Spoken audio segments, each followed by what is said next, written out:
mountain shelter. Spend the night here. It rained for a little bit. It was cold and windy last night, but overall a decent night. A lot of people here. Almost everybody already left for the day. We're going to be heading to Woody Gap, where we're gonna get off the trail and go get ourselves rest of the day off to clean up a little bit, resupply, and then recharge some batteries and stuff. Got a reservation at the Above the Clouds Hostel, so we're gonna stay there tonight, and then tomorrow Larry will let me back to Woody Gap so I can continue going up. Hopefully within the next couple of days make it to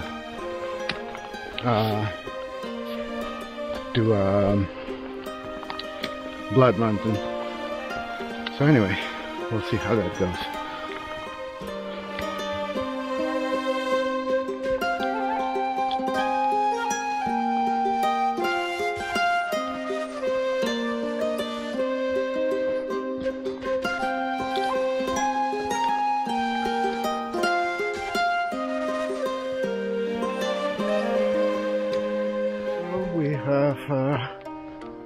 We're approaching Goose Gap.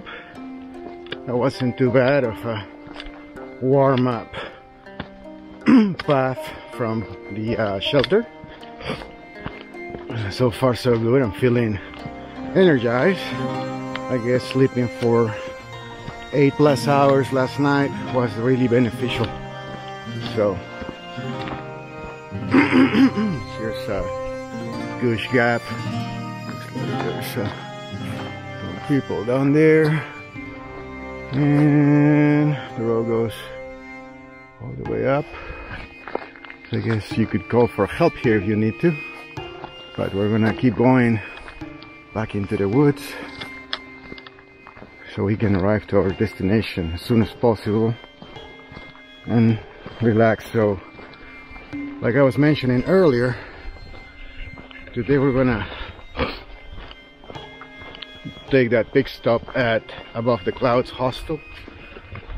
We just sent a message to Nimrod, the owner, letting him know that we are still on the way since we had made previous arrangements from Friday.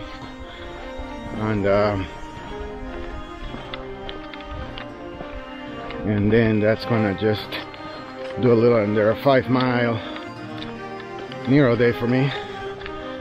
Tomorrow I'll be resuming from Woody Gap and try to make it all the way through Blood Mountain no later than Thursday. So we'll see.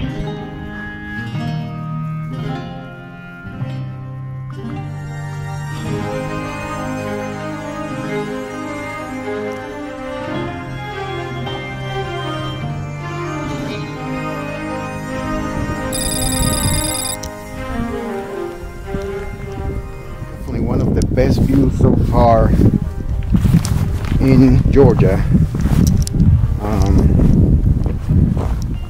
between Goose Gap and Woody Gap.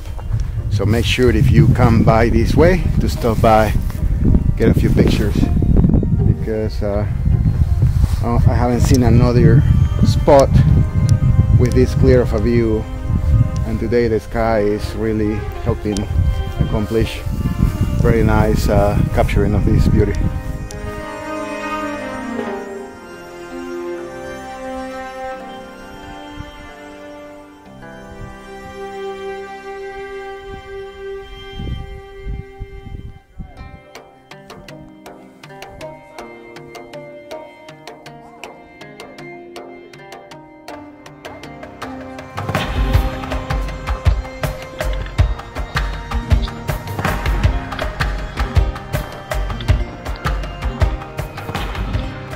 Alright, so Woody Gap 3.6 miles from here.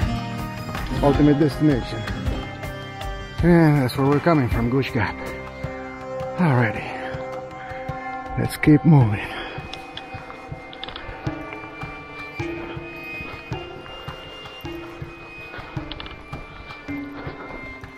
All right, so I can see the road from here. I think mission accomplished for the day. We have arrived to Woody Gap. Luckily, it was really only 4.7 miles, and it wasn't too bad. Only like one big incline to some very nice views, but we've made a good time actually. Less time. Oh, there you go. Woody Gap. We've definitely made a better time than what I've told the owner of Above the Clouds Hostel. So we'll have more time through the day to take care of other business, to get ready for tomorrow to continue on the 80. So can't wait to get me some Gatorade or something. I've been trying to pace myself better with the water since I know I can carry it. I just don't want to, and so far I've been doing okay with having about 1 liter of water between water supplies, and then, you know, maybe get a couple liters right before camp. So looks like we catch up with some of the people that left camp this morning, so see what happens here. Hopefully the hostel is not too far, so we can walk and not have to wait for a shuttle or anything like that.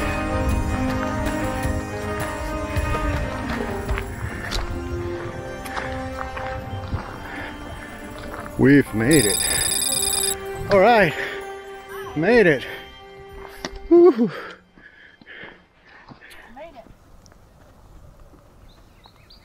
Got our shuttle driver just arrived to get us picked up to get to the Above the Clouds Hostel. So looks like we are in luck. Make it there with time. Oh, you already got my stuff in? Yeah. Awesome. You can sit up in front. All right. All right. Rock and roll. Yep. Let's do it. How's it going? How you man? doing? You okay if I record while we go? Yeah, man, you're fine. You probably are tired of seeing people recording you all the time. Hey, man. The name of the game. It's kind of fun. Whew. Yeah, I'm like, at this point, it's like, it's a mile and a half since I far to walk. I just don't want to walk down this road. The only problem with people recording you all the time when you do this, you can't drink and drive. It documents it. Well, you just gotta you gotta, you know, Put it in think smarter. You just put clear liquor in a water bottle. and that might be a good idea. Yeah. All right. Or brown liquor, you say it's tea. Put it in a tea bottle. Put it in a Lipton bottle. I don't know about beer though. You kind of on your own there. Mountain Dew bottle maybe. Now I'm a coffee man, so it works out good. Yeah, me too. Coffee sounds good. Well, let's start a pot when we get down here. Ooh, real coffee. That was Brett Suches, class of 2019. Oh, really? Sobo. Nice. He's a shuttle driver up here. So it looks like everybody that does this trail ends up hooking up somewhere within the 14 states, A right? lot of people wind up. That's what I'm planning coming on. back to the Hopefully, trail. Yeah, I mean, finding a spot somewhere within the 14 states and give it back. It's beautiful. Well, he lives here in this community, so. Oh, he does? And he lived here when he started his hike. He hiked home. So have you done it? I've not done a through hike. No? You're going I've done southbound, quite a few of mine. I'm doing a southbounder this year. Did you get the break over there? Are we slowing down? No, you're fine. Trying to hold the camera steady. I'm just playing with it. Now these roads are pretty curvy, ain't they? Yeah. We drove clear past the hostel on the way in. Had to turn around and come back to look for it. It sneaks up on you. Yeah, but we came down this way in the car and right past it. Well, So you guys being busy over there? We've been very busy. Had a full house every night for a few weeks now. Well, that was my biggest fear starting this weekend. There was over 160 people registered on the AT website. Yeah. Plus whoever else is doing it without getting registered. They're well over like 1,100 now.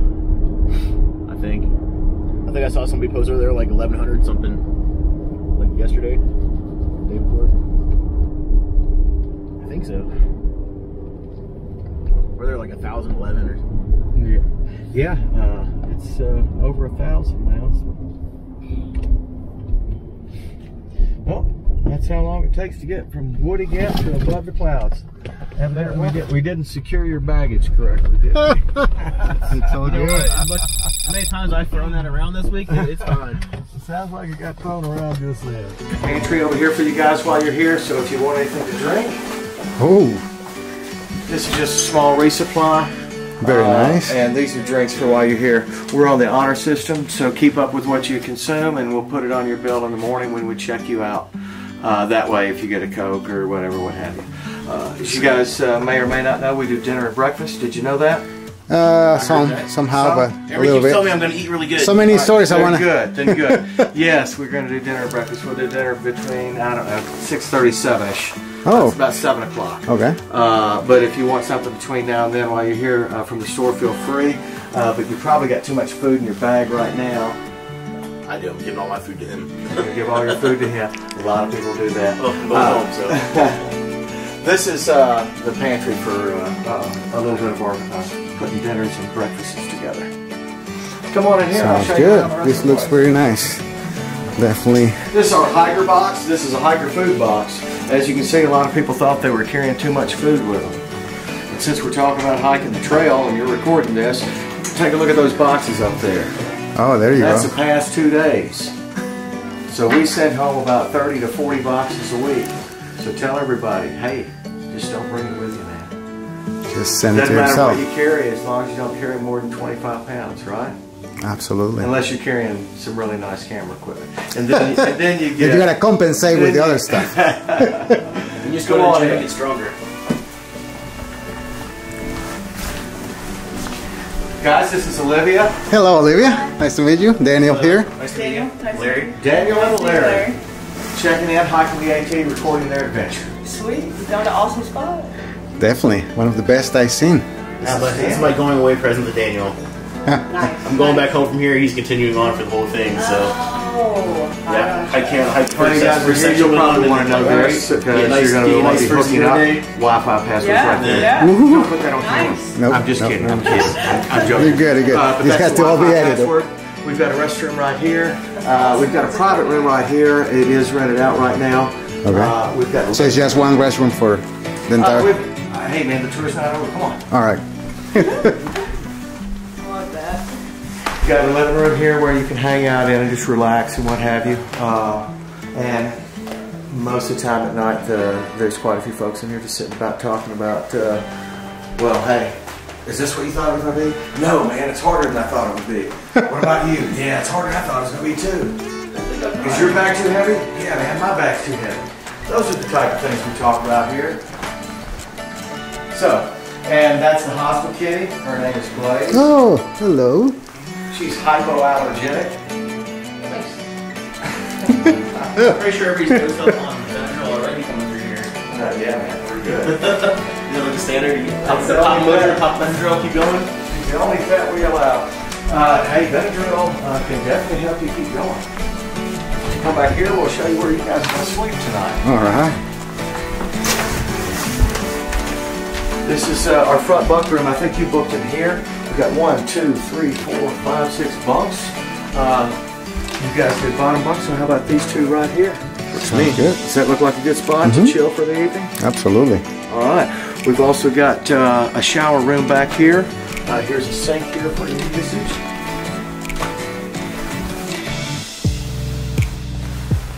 We're normally pushing laundry on a pretty regular basis.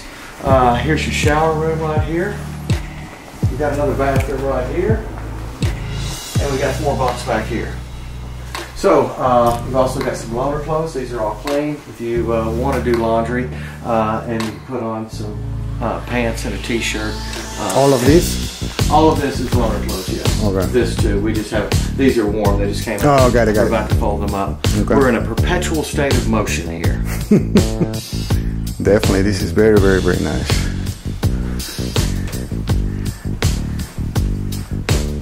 That back's not gonna be another cabin you guys are building. We do have a cabin up on the hill, and we are making a bunkhouse out back. Saw Nimrod working on it when he came through Yeah. Friday. Beautiful. All right. Well, you guys feel free to get a shower. Oh, I'll definitely. go start a pot of coffee, and then I've got to run to Girard Gap to pick up a gentleman named Ken. Sounds good, sir. All right. Very much. You guys have Thank you, thank you. Came through stuff. We gotta go get the stuff. It's already in there. Oh, really? Nice. Yeah. Okay, cool. There's shampoo. There's soap. Yeah.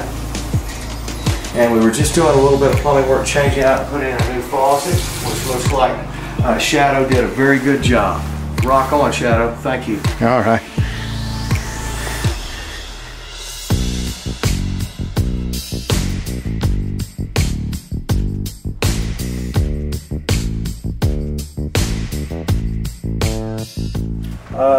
In 1980, we kind of invented the concept of it's all about the journey, not the destination. Okay. Okay.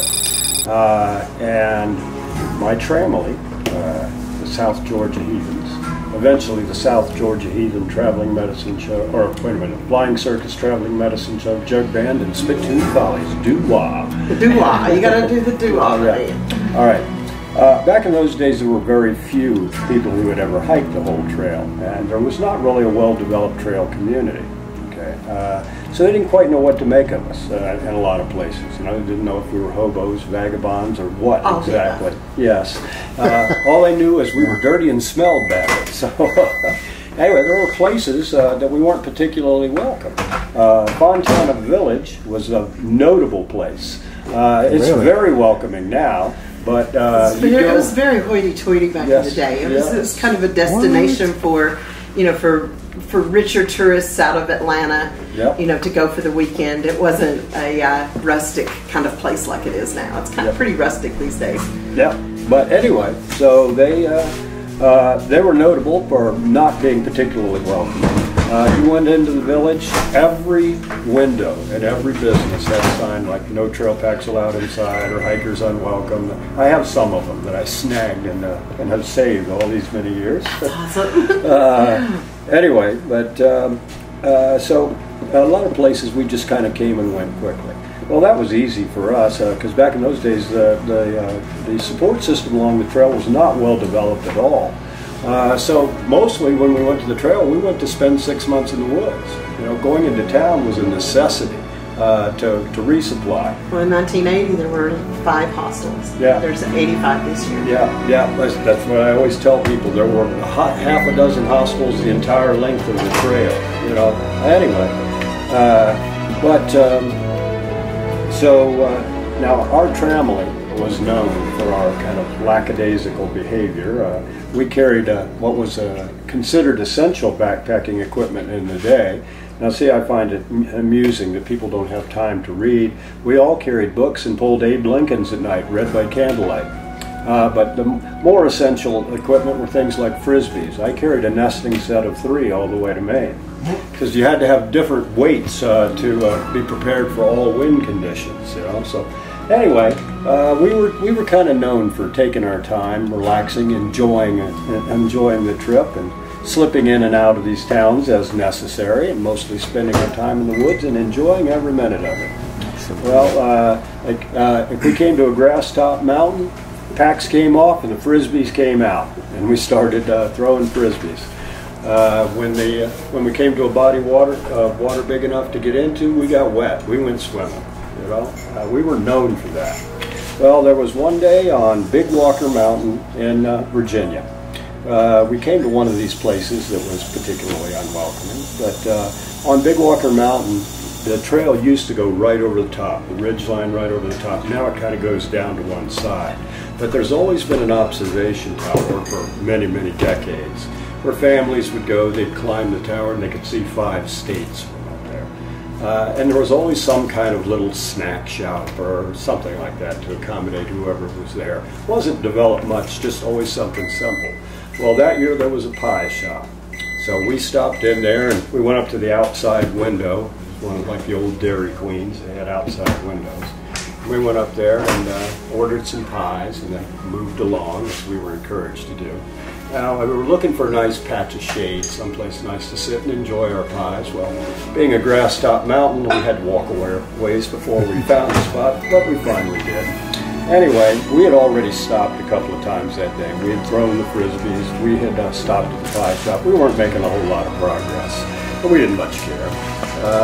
Anyway, we were sitting and enjoying our pies and just laughing about how little progress we had made on the trail that particular day.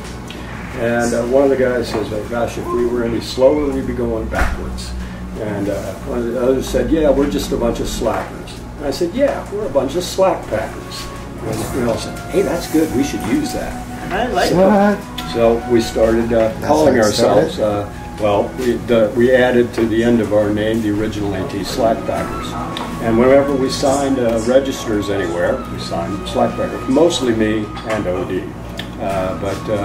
Anyway, now if you go to the ATC headquarters and you look in the photo log that they keep, the annual yearbook of photographs of hikers that pass through, in 1980 you will find a photo of me and two members of my tramlet. Okay? And it has our names, South Georgia Heathens over the top. At that time it was just a little Polaroid. And it was multiple years in one book as opposed to multiple books for one year. That's right. Because in 1980, what? It was around 200 people maybe in 1980 that attempted to do the entire trail, northbound and southbound combined. Yeah. But anyway, if you go there, you will find on my photograph our name, and you'll find my name and a couple characteristics of myself and two members of my tramlet there. And under my name, it says Slackpacker. That's the oldest recorded incident. I like it. That's awesome. Unless you have one of my journals, and I don't think you have that. See, the idea that most people have of slack packing is a way to cheat on the trail, and I went, no, it's a manner of traveling the trail. It does, But see, this is the irony. At that time, it didn't have anything to do with absolutely gear. Nothing to do with. No, in fact, every member of my tramway. We carried a full pack every day. There was never a day. Well, you never had any. You didn't have there were no opportunities. Well, we even carried our packs up Katahdin. Said if they'd been with us this far, they were going. Yeah. And then it was when they still, when they didn't discourage you from doing so, highly. Yeah, that's true. Yeah. The things that you've seen change. All right, never mind. Smile. There you go, Larry. Good job. Did he photobomb us? I like it. I like it. But, I love it. Let me tell you the last little bit of this here. So, see, back in those days, yes, ma'am. through hikers actually held people who did that sort of thing in contempt. Of course they did. And the only people who did it were the doilies. Yeah, the doilies.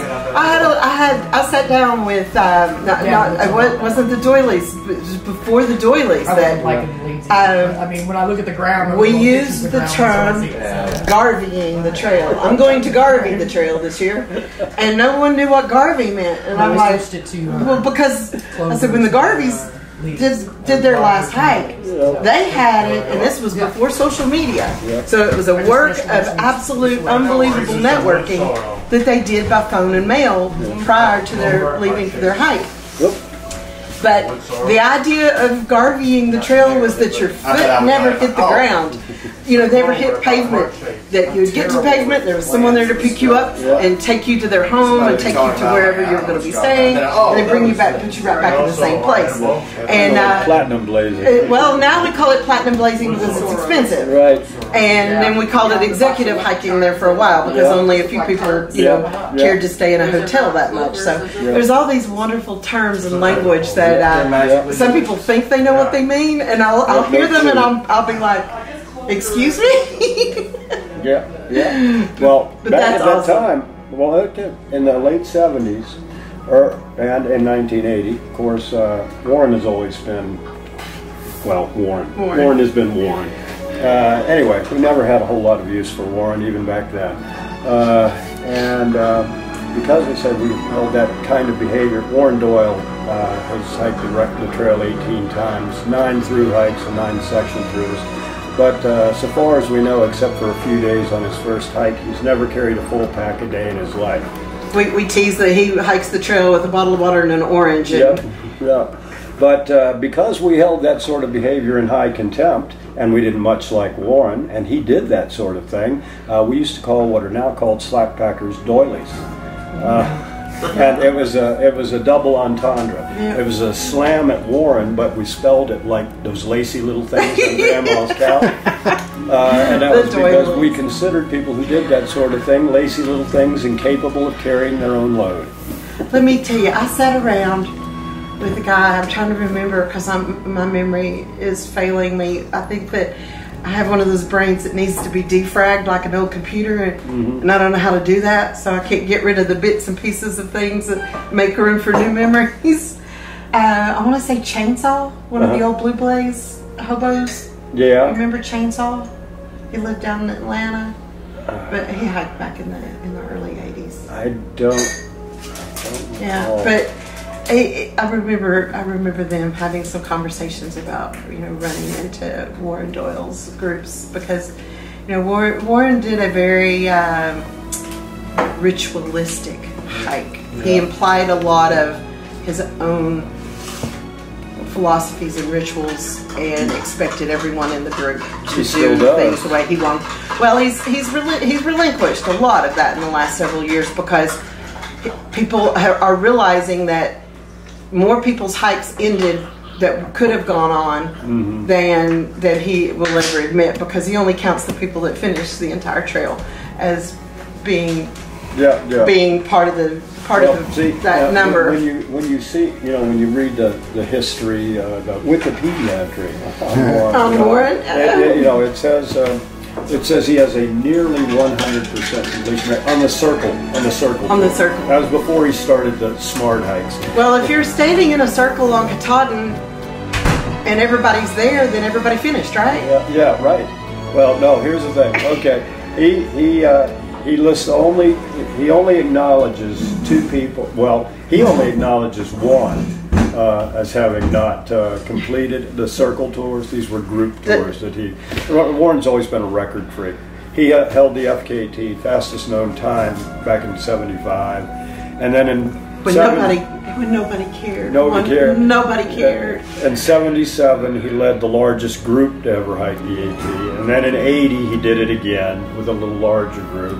Anyway, how long would it take to do that in a big group? Well, no, it doesn't, because he insists, it doesn't matter who you are or what your style is or what you would like to do, but you weren't, back in those days, you weren't allowed to camp with other hikers, you weren't allowed to stay at hostels with other hikers, so you didn't have friends on the trail. Yep. And your mileage was going to be 5 to 10 miles a day longer than the average hiker. So you never saw anyone. Yep. And but you weren't carrying your gear either. The gear was in a car waiting on you where camp was set up. What? And they had someone meet them every night. It's actually not cheating when you realize that it's called through hiking and not through backpacking. They're hikers, they're not backpackers. Yeah. But I know people that learn the difference. I know people that have done the entire trail and never carried more than an overnight, maybe a half a dozen times. But for a lot of the old purists, though, that kind of defeats the purpose of the trail. And he's just day hiking.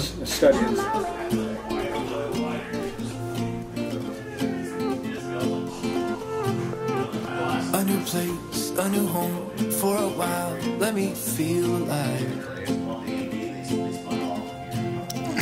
Nothing to hold me back, take my time, just enjoy the ride. A new man passing by, life is good, best I've ever felt. Get me up, somewhere new, somewhere I can find myself. Oh, I feel Getting ready to depart. Coffee. Ready to roll.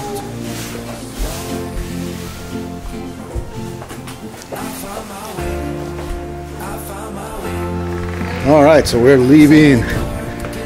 Ooh, it's called the Above the Clouds Hostel. Great experience here. A bunch of nice people. So getting packed and ready to go. It's still misty, but it's not too cold so far.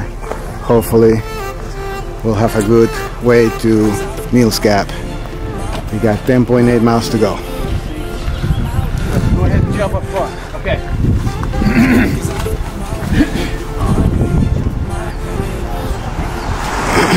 Are you guys about to rock? We are. We are.